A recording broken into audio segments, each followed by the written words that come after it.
Erokamano janeno mar LTN, agone Nyasaye erokamano mochako loso thuolo kinyi ma kawuono ni mondo achak aduogo e studio ka mondo wawache to mana weche Nyasaye. Omiyo janeno en thuolo ma Nyasaye omiyi to miya mondo warom ka okinyi ma kawuono ni. Omiyo nyinga pok aloko, an Pastor Omedo ma ja Kisumu Kogony, ajal mowar kendo janeno mar Yesu Kristo. Ae gweng' miluoko ni Kogony buto Korogonda School. E piny Nairobi ka ayudora e gweng' mar Lakisama. Janeno, thuon wach ma kawuono adawuoye yamo marach miluongo ni Yamb Yurakulo. Tiende ni Yurakulo en yamo marach. Mae thuon wach ma kawuono adawuoye ahiti mang'ongo. Tiende ni en yamo ma kogo ng'ato, kata kogo ngima ng'ato, kata kogo ot ng'ato, to ngima ng'ato nyaka kethre, kata dala ng'ato nyaka kethre. Koro mae wach madwa wuoyo kinyi ma kawuono ni yamo ahiti mang'ongo, Yamb Yurakula. To nitiere jal makelo e studio ka, ene jachung yamo. Aluonge ga ni Yesu Kristo. Omiyo janeno, kapok adhi mbele, adwa ni kamoro amora ma intie, ikawe dakika moko matin. Bang'e ang' walam kodi Nyasaye. To kapok adhi mbele, adwa ni kul wi kamoro amora ma intie, weche duto wakete lwet Jehova. Agoni erokamano Nyasach loch, akawo janeno ni akete lweti, imiye winjo matut mondo Injili madhi yalo kata weche madhi puonjo kinyi ma kawuono ni olok ngimane kendo timne dwaro mar dhood chunye. Alamo ka an gi yien isemiye winjo matut e nying Yesu ma Jawar. Janeno ka ok aketho sa, mana kaka wacho ni thuon wach mawuoyo en ni Yurakulo en yamo marach. To adwa nasom kodi Tich Joote 27, wabro chako kare 13. Wabro winjo kaka ndiko ma Nyasaye wacho. Omiyo ahiti mang'ongo, yamo marach. Yurakula en ahiti mang'ongo. Jomoko luongo ni nyal koi. Tiende ni yamo marach. Onyalo goyo ngima ng'ato kata dala ng'ato. Ma kong'iyo ngimane, to ngimane ok nyal bedo makare. Ma ng'atni kos gima dwaro. Awuoyo yamo marach miluongo ni Yurakula. Ng'ato nyalo chako maber adier, mi owach e chunye ni wang'ni to ayudo gima nadwaro. To apoya nono opo ka ahiti mang'ongo miluongo ni Yurakula nyalo kudho matek koa e chula mar Krete ma keth gik mane ochano timo e ngimane. Mae yamo madawuoye, yamo marach. Oja kudho ga matek kochomo dala moro, kata ot moro, kata ngima ng'ato. Ndiko madwa somo wacho niya, okudho ga matek koa e chula mar Krete mi ogo dala moro kata ot moro, ma kata ng'ato lemo to medo mana kudho. To kawuono kelo jal manigi teko.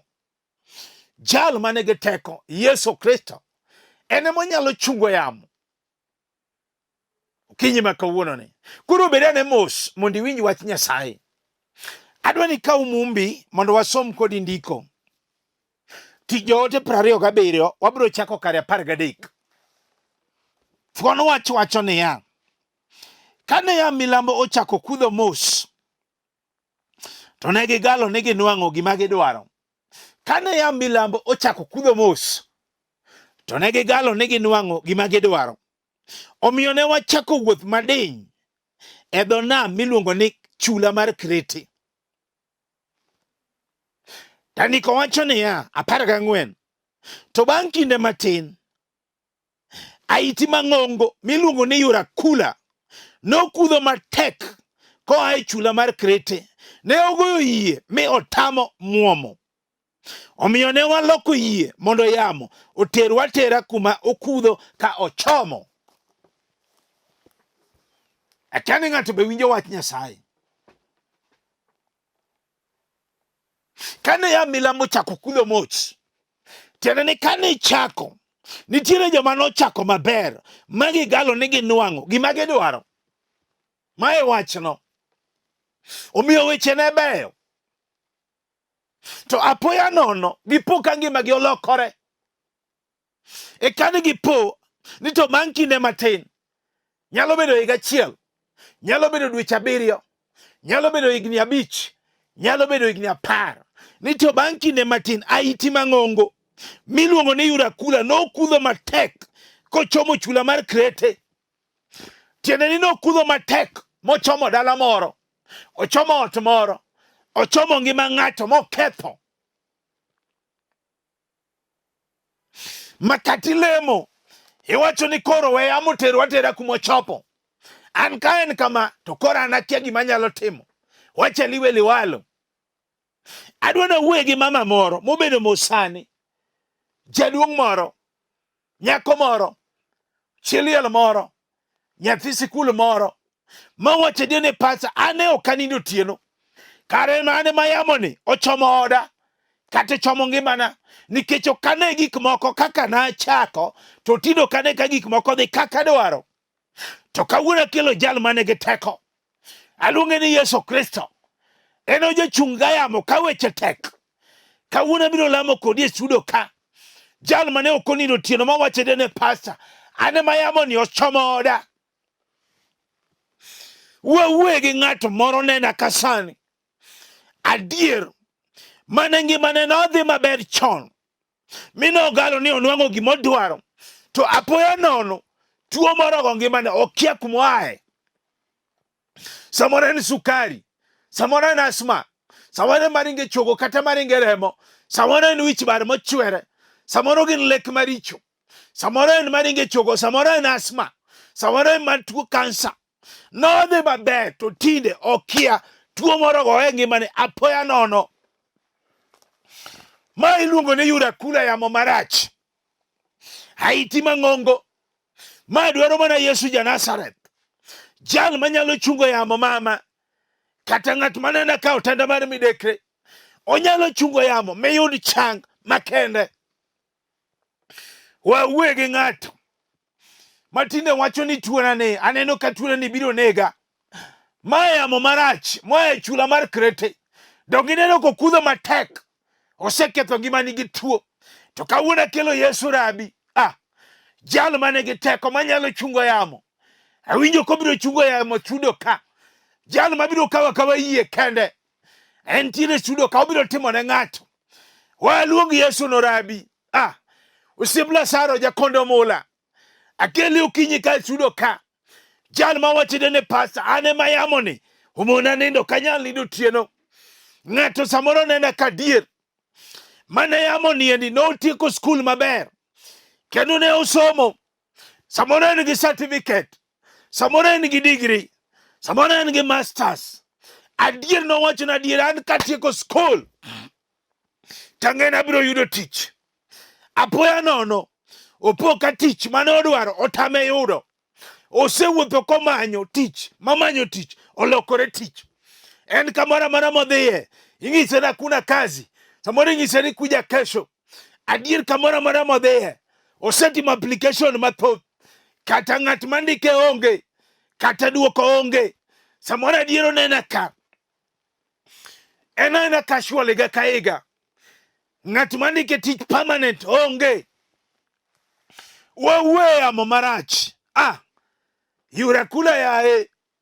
Yamo manyalo goyo ngima ng'ato. Yamo manyalo goyo dala ng'ato. Makos yudo gima nodwaro. Waluong Yesu rabi. Jal manyalo chungo yamo. Apaka kata osekudho matek. Mano chomo dala moro. Utami ni okinyal yudo tich. Waluong Yesu no kawuono. Obiro yudo tich. Ibiro yudo tich e yor ono. Akani ng'ato be winya mawacho dene pasta. Ane mayamo miwuoyeni. Kare mosego oda. Osegoyo ngimana. Okanyal yudo tich. Ng'ato samoro nena kadier. Adier ento notiyo maber. Madiero wacho ni jowadwa. Agone Nyasaye erokamano kuom miya tich. Tapoya nono bang' kinde matin. Opo ka tijno orumo. Kata seche minenani. Tijno orumo. Ikia ni chom kanye. Iwinjo. Ma iluongo ni Yurakulo. Yamo marach. Ahiti mang'ongo. Dwaro mana Yesu ja Nazareth. Jal manyalo chungo yamo. Ene makeli e sudo ka. Wabiro lamo kode Nyasaye. Nyasaye ma jaduok geno, ma yamo manokepo ni tichne, Yurakulo yamo mang'ongo, biro chung' kendo ibiro dok e tich manochungieni e nying Yesu. Beda gi yie. Akia ni ng'ato be winja ma wacho ne pastor. Awinjo wach Yamb Yurakulo. Awinjo ka nokudho matek koa e chula mar Krete. Adiero nyalo go dala moro. John mama mane somo ne wacho ne ya ni kata mana nobedo mager, ta ipi medo mana kudho mager. Ma yie mane wan go norumo. Koro wawacho ne ya, we yamo tero watera kumo chomo.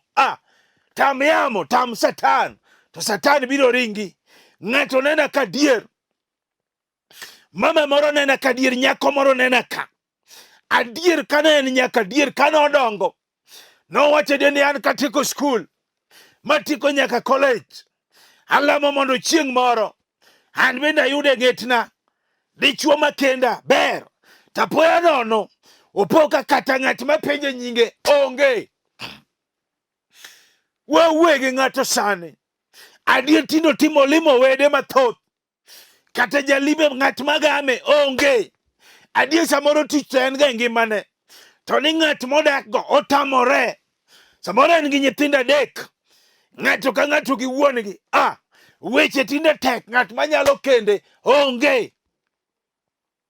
Wach kende norumo.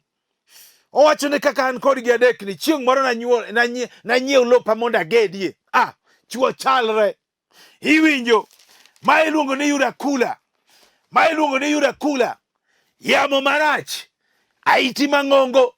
Dwaro mana Yesu kende. Jal manyalo chungo ne yamo. Mano osedagi ni ok nyal kendini.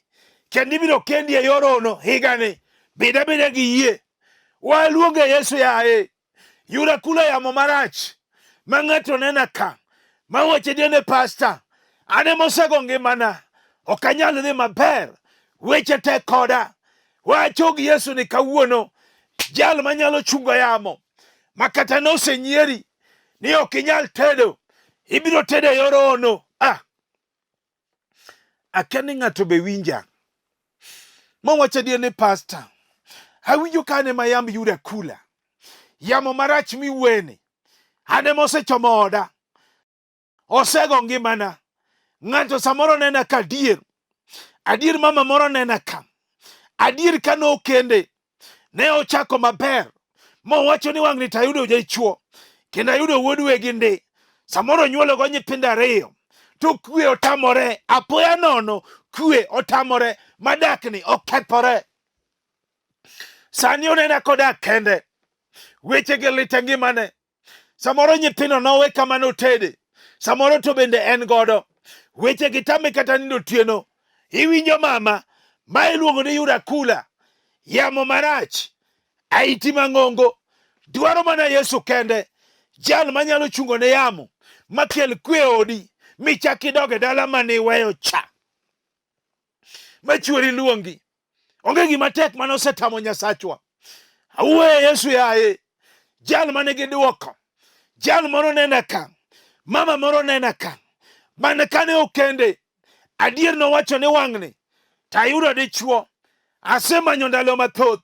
To wang'ni. Ayudo dichuo kaka nadwaro. Tapoya nono. Bang' kinde matin. Nyathi otamore. Osemanyo ndalo mathoth. Kwe otamore. Okonyal ting'o. Osewuotho osiptende matindo gi madongo. Duoko tamore. Adiero nena ka. Osemadho yath. Nyaka moko nie bwo tanda sani. Lokruok onge. Adier ng'ato nena ka. Adier mono mako. To kochopo dweche 3. To higno nyaka wuogi. Wawuoye yamo marach. Ahiti mang'ongo. Iluongo ni Yurakulo. Onyalo kudho matek. Mochom ngima ng'ato. Mochom ot ka moro. Dwaro mana Yesu kende. Adier samoro nena ka. Onyuolo maber ndi. To ok oting'e bamne. Owilo kod lo. Mara makware tokot. Waluonge Yesu yae. Jal manyalo chungo yamo. Kawuono akele ka. Ma iluongo ni Yurakulo. Yamo mang'ongo. Ahiti mang'ongo. Manochomo ngima ng'ato. Utami ni ok inyal ting'o. Wawach ni kawuono. Ma dwaro mana Yesu ja Nazareth. Jal ma koluongi. To geno yudore. kendo higa ni winjo mama ibiro nyuolo nyathi miting'. Akia ni ng'ato be winja. Ma wacho adier ni pastor, an ema winjo ka yamo marach miluongo ni Yurakulo otama ok anyal nindo. To kawuono akelo Yesu ka mabiro lamo go ng'ato. Ng'ato nena ka adier sani. Adier dichuo wuodu be gimoro nena ka. Adier manotieko skul. Adier no somo. Kendo en gi tich sani. Adier samoro en gi jua kali modhiye. No wacho ni chieng' moro kawuoyi oroma. An bende nabiro kendo kaka osiepe na mono kendo. To bang' apoya nono kinde matin opoko kendo to mon dhi adhiya. Samoro nena ka opango mondo kendi chunye chido godo. Adiero nena ka opango mondo miyo kendi weche gi kethore aketha. Adiero nena ka okendo to mon dhi adhiya. Kata sani ntiere manena ka madhako noweyo gi nyithindo 2 otedore kende weche gi lite chunye. Waluonge Yesu yaye. Iwinjo jaduong', iwinjo kijana, ma yamo marach miluongo ni Yurakulo ahiti mang'ongo osegoyo odi, otami mwomo ni ok inyal kendo. Iwinjo kawuono waluonge Yesu kende, jal machon nyalo chungo yamo ahiti mang'ongo biro chungo ni kawuono. Iwinji ibiro kendo higani e yor ono. Chiegi manodhini biro duogo. Waluonge Yesu jal manyalo chungo yamo. Awinjo ka en e studio ka nikech mama moro nena ka ma wang'e pi wang'e go kala kala. Owacho ni pastor, in kama iwayalo awe mana ni ane miyala. Ng'ato nena ka ano kayal ng'ato roho maler ema neno ga ng'ato. Weche ma ng'ato wacho jomoko gona ga simo ni pastor lite chunya kendo ichalo mana ng'ama wuoyo kuoma to roho maler ema neni. Waluonge Yesu no kawuono jakondo mulo siebla saro obiro timo ni madongo. Ng'ato nena ka mama moro nena ka sani, jaduong' moro nena ka sani. Adier no puonjo nyithinde. Adier no uso nyaka lo. Samoro no uso nyaka dhok mondo puonj go nyithinde. Kong'e ni chieng' moro achiel nyithindo biro konye. Tapoya nono opok akong'o ogore dalane. Otamo nyithinde yudo tich. Otamo nyithinde kendo. Otamo nyithinde nyombo. Otamo nyithinde gedo. Waluonge Yesu yaye. Iwinjo mama. Iwinjo jaduong'. Ma iluongo ni Yurakulo yamo marach ahiti mang'ongo mosego dala nigi kong'o. Waluonge Yesu no kawuono. En kende. En ema nyalo chungo yamo. Ma jochiende ma kong'o manogo dala ni rum chuth. Akia ni ng'ato be winja kama nitie. Ma wacho ni pastor abiro lamo kodi Nyasaye. Nikech awinjo wach Nyasaye kendo awinjo teko Nyasaye. Jal manyalo chungo yamo. Yamo mosegoyo ahiti mang'ongo miluongo ni Yurakulo. Ng'ato nena ka sani adier ng'ato nena ka sani mano ochako ohala maber. Kendo nowacho ni chieng' moro kayudo loan kata kayudo pesa na moro dadwa pampe business. Adier no ochako maber. Tapoya nono business opoko luar. Okia no chak kanye. Oande ni nochung' mopodho. Adier kochako to winjo ka chunye chida okia gima time. Adier kata customer mabireno onge. Wawuoge Yesu yaye. Iwinjo ma yamo marach miluongo ni Yurakulo ahiti mang'ongo manosego andini. Iwinjo waluonge Yesu no kawuono jal manyalo chungo yamo makata nosekudho matek mogo andi manoluar biro chung' kendo. Akia ni ng'ato be winja. Ma wacho ni pastor awinjo teko Nyasaye. Nikech abiro lamo kodi jakondo mulo siebla saro ni ka. Akele studio ka okinyi makawuono ni. Mama moro nena ka sani adier. Mama moro nena ka sani. Adier no wacho ni en okende. Adier no kende. Kendo nyuolo nyithindo. Adier ngima gi dhi maber. To adier no wacho ni an bende chieng' moro ne tere dhok dalawa kaka no osenyuom nyiminena. To nyaka sani higni onyono 10. Kata diel pok oter dalagi. Weche gi lite chunye. Samoro nyiminege maluwe osenyuom te. Odong' kende. Adier weche gi lite chunye koparo to ok onyal chiemo. Adier koparo higni mosedago gi chuore. Ginyono 10. Min gi tinde ywak na tieno nyathina. Chuori okele kata diel. Iwinjo ng'is mama ni akelo Yesu rabi. Ma iluongo ni Yurakulo yamo marach ahiti mang'ongo mogoyo ni odagi ni ok nyal nyuomi, to kawuono ibiro nyuomi, kendo ibiro nyuomi higani e yor ono. Samoro God dichuo moro pango mondo nyuom chiege to tamore. Adier kong'iyo mbesene osenyuomo mwondege te. En Yurakulo ahiti mang'ongo ogo ngimane. Opango to kethore. Samoro chunye chido ga chida. Iwinjo kawuono, iwinjo Yesu kende ema nyalo chungo yamo. Iwinjo mama, ibiro nyuome higani, kendo ibiro nyuomo higani e nying Yesu. Akiani ng'ato be winja. Ng'ato nena kadier. Mayamo mangunga iti mangongo gore ngimane.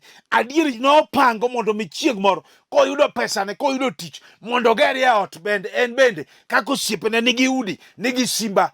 Nyaka sani apoya nono weche gi otamore. Opango miyo gedi, chunye chida chida. Opango mondo miyo gedi, weche gi kethore. Samoro ng'ato nena ka nopango mondo gedi, nopango mochako gedo maber. Apoya nono oto chung'. Ng'ato nena ka jaduong' moro nena ka mosepango mondo miyo gol dala. Adier nowacho adier ne higani kochopo yawa to nyaka gol dala. Higni tinde maluoro. Iwinjo iluongo ni mayamo marach. Yurakulo ahiti mang'ongo mosego dalani, osego ngimani otami, to kawuono kelo Yesu rabi, jal manyalo chungo yamo. Iwinjo miged higani e yor ono, migol dala higani e yor ono, ma odi manochung'ni chak rum kendo chop. Wawuoye yamo marach. Ahiti mang'ongo miluongo ni Yurakulo. To kawuono kelo Yesu no kende. Jal manyalo chungo yamo, obiro chungo ni yamo kawuono.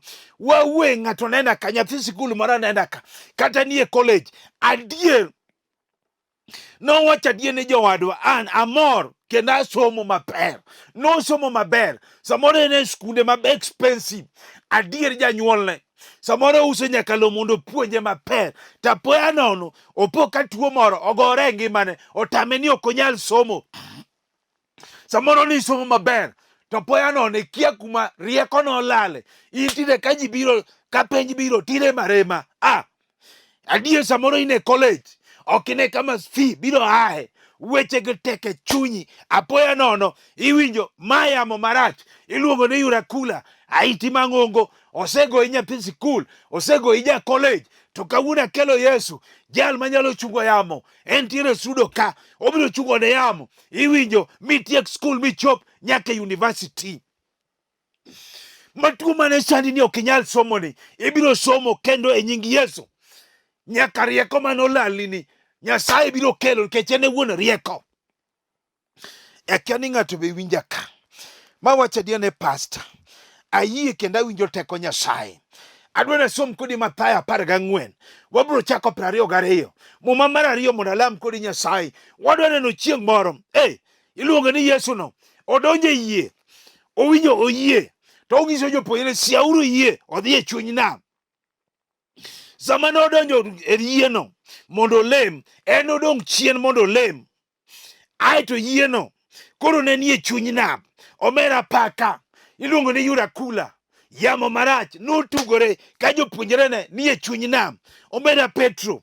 Petro ang'o neno ka Yesu biro gokinyi. Japuonj donjo kare kogwen, nikech ne en e lamo. Omera Petro nene kobiro. Petro weni en jachien. Sama ya Petro nonene, ne weni en jachien. To ka Yesu nene, to Yesu wachone niya, iwinjo Simon Petro, kik ibed maluor, en mana an. To ka Yesu donjo, sama ne Petro neno yamo mager, nobedo maluor ahiti mang'ongo. Japuonj bende odonjo. To ka Petro neno yamo kabiro, nobedo maluor. To sama nobedo maluor, nochako donjo e pi. Nikech jomoko nene kata oluor. Adier, wasom kodi muma na mondo alam kodi Nyasaye. Muma mar Mathayo 14, wabiro chake 22. Ndiko mar Nyasaye wacho niya, bang'e Yesu nowachone jopuonjre ne niya, mondo odonje yie otel nyime loka machielo. Ka en to pod nogonyo ji duto mondo odog chien. Kane osegonyo ji, nodhi e got moro kar kende mondo olem. Kendo ka piny noyuso, ka pod en mana kanyo kende, to yie koro ne nie chuny nam. ka apaka mager thage malich, apaka mager ne thage malich nikech yamo ne goye. Yesu nodhi irgi kar kogwen. Yesu nodhi ir jopuonje kar kogwen. To kanone jopuonjre nonene kowuotho ewi pi kamano, to ne gibuok ahinya mi gikok ka giwacho niya, macha jachien. To gikanyono Yesu nowuoyo kodgi kawacho niya, beduru gi kwe, kik ubed maluor, en mana an. To Petro nodwoke ni, Ruoth, ka en in adier, to wachna mondo awuoth ewi pi abi. Yesu nowachone niya, bi. Omiyo Petro nowuok e yie mowuotho ewi pi kadhi ir Yesu. To kanoneno yamo marach miluongo ni Yurakulo, ka Petro noneno yamo nobedo maluor mi ochako nyumore ewi pi. Ne oywak malit ni, Ruoth, Ruoth, resa. Mi Yesu norie lwete piyo piyo momake kawachone niya, yaye, mano kaka in gi yie matin ni, marang'o iriwo gi kiawa? Sama Petro noneno yie, Yesu wachone ni bi ewi pi. To sama nochako wuoth noonge yie, to chako nyumore ewi pi. To ka Yesu nene to wacho ni, yaye Petro, marang'o ma in gi ionge gi yie? To chako nyumore pi. To Petro ywak ni, Ruoth, Ruoth, resa, atho. To Yesu norie lwete momake to wachone ni, Petro, ere yieni? Marang'o miriwo gi kiawa? Kata okinyi ma kawuono ni 31 wacho niya, omera, japuonj ka noneno Petro nokore niya, marang'o iriwo gi kiawa? An mena pinje studio ka mama, marang'o miriwo gi kiawa? Jaduong', marang'o miriwo gi kiawa? Kijana, nyako, chuliel, nyathi sikul, marang'o miriwo gi kiawa? Giwacho niya, be nachangi, be natedi, be ne nyuoma, be ne kenda, marang'o miriwo gi kiawa? Be nanyuol nyathi matin, marang'o miriwo gi kiawa? Kawuono adwa ni bed gi yien kech adwa lamo kodi, marang'o miriwo gi kiawa? Be ne nyuoma, be nanyombi, be nagedi, be nagol dala, be kong'o ne rume dalana, be nanyuol nyathi matin, be nachangi, marang'o miriwo gi kiawa? Winji, duto nyalore ne ng'at moyie. Adwa nalam gi ng'ato. Mama moro chieng' moro biro ng'isa timo naneno ne pasta. Na winjo kiyale lolwe TV. Tasetuo higni 5. To kadhi osiptal, tuo ipimo tok yude. Na ng'ise ni, winjo mama, mano yamo marach. Iluongo na ahiti mang'ongo. Moe chula mar Krete. Ogoyi gi tuo motami mwomo. To bang' lamo kode Nyasaye, mama ni noyudo instant miracle. Kijana jaduong' moro bendo biro ira. Ong'isa ni, pasta, na winjo kiyale lolwe TV. To weche miyalo dhiga gi dhod chunya. An gi nyithinda 6, 4 nigi certificate, nigi degree, 2 nigi master, 2 nigi degree. To pasta, nyaka nyithindo gi ne tieki, kata mosetiyo onge. Ang'ise ni, winjo jaduong', ma yamo marach iluongo ni Yurakulo, ahiti mang'ongo, osego dalani motamo nyithindo yudo tich. Bang' lamo kode Nyasaye, 2 noyudo tich ni e pinje maoko. Adwa nalam kodi Nyasaye. Ang'eyo ni isemako kari. Kawuono Yesu ni ka, jal manyalo chungo yamo. Nineno kochungo ne Petro. Sama Petro noneno ka yamo biro mager, to bedo maluor, weluor. Eka nochako nyumore. To Yesu ywak ni, japuonj, resa, atho. Kata kawuono adwa lamo gi ng'ato. Weya ni gimitimo. Ka in e piny Mombasa, ka in Kisumu kanyo, ka in Nairobi ka in Busia boda, ka in Kindu Bay, ka in Homa Bay, ka in Nyakach kanyo, ka in Migori, ka in Nakuru, ka in Mount Elgon, adwa ni weya ni gimitimo. Kata in mitoka, kata in magawa, nikech yie kelo gik maonge mabedie. Mak TV kinyalo mako, kinyalo gocho gi penye tigo, nikech yie biro kama intie to timo miracle. Walamo. Agoni erokamano Nyasach loch. Akawo jaduong' ne, akawo mama ni akete lweti, akawo nyathi sikul ni, chiliel ni, kijana ni, akete lweti. Nyasaye, dhi kama intie, chung ne yamo Jehova Nyasaye. Mana kaka ni chungo ne Petro Jehova, ka yamo ker, chung ne yamo mar tho. Nyaka mar tho mane kedala, nyaka mar tuo, Nyasach loch, nyaka mar koso tich, nyaka mar yudo nyathi. Nyasaye chung ne yamo. Alamo kan gi yene timone e nying Yesu majawar. Janeno mana kaka wacho ni nyinga en Pastor Agustino Omedo, aja Kisumu County, aigweng mluongo ni Kogony buto Koragana School, ajal mowar kendo mopong kod teko maro maler. Kanisa na maleme, kapok awe nambana, kanisa na maleme iluongo ni House of Hope and Redemption is an international church. House of Hope and Redemption International Church. Wayudore e gweng' mar Nairobi ka, wayudore e gweng' mar Babadogo. Wayudore Babadogo Primary School. Kanye mwande gi hall maduong'. Ka in e chuny town, ka ikaw number 25, to lori Babadogo mwisho terminus. Then call my number by the way ni. Ji osebiro moyudo konyruok. Kata in bende, come and receive your miracle. Namba simo en 0726 843941. Anoyo. Namba simo en 0726 843941. Namba chielo en 0750 38 34 99. 0750 38 3499. Please akwaini kiki flash. King en yonge credit, you just write message. Then abiro message na abiro duoki. Shalom. God bless you.